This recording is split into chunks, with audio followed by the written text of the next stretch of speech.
नमस्कार, मैं आरती स्कूल आप सभी के बीच एक प्यारा सा चुटकुला गीत लेके आप लोग इस गीत को जरूर सुनना और कमेंट बताना गीत कैसी है। मेरे चैनल को सपोर्ट करना प्लीज़ दोस्तों। मेरा वॉच टाइम नहीं पूरा हो रहा है, प्लीज़ आप लोग सपोर्ट करिए। मेरे गाने को आप लोग सुनिए बार बार। कमाल कैले बा सखी कमाल कैले बा, कमाल कैले बा सखी कमाल कैले बा, हमर पिया संवर का कमाल कैले बा, हमर पिया संवर का कमाल कैले बा। पहिले घुमावत रहे हाट बजरिया, पहिले घुमावत रहे हाट बजरिया, अब तो घर हिन में हमरा कुल गति करेला, अब तो घर हिन में हमरो कुल गति करेला, हमर पिया संवर का कमाल करेला, हमर पिया संवर का कमाल करेला।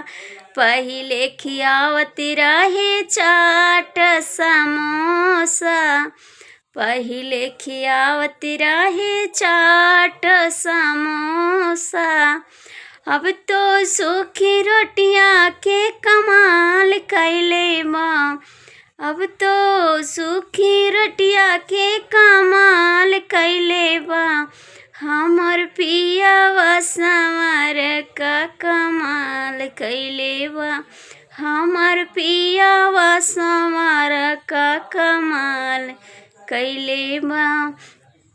पहिले सुतावत रहे सोफा सुफेदा, पहिले सुतावत रहे सोफा गदा, अब तो झिलही कटियावा साथ दैले बा, अब तो झिलही खटियावा साथ दैले बा, हमर पिया संवर का कमाल कैले बा, हमर पिया संवर का कमाल कैले बा। कमाल कैले बा हो धमाल कैले बा, कमाल कैले बा हो धमाल कैले बा, सखी पिया संवर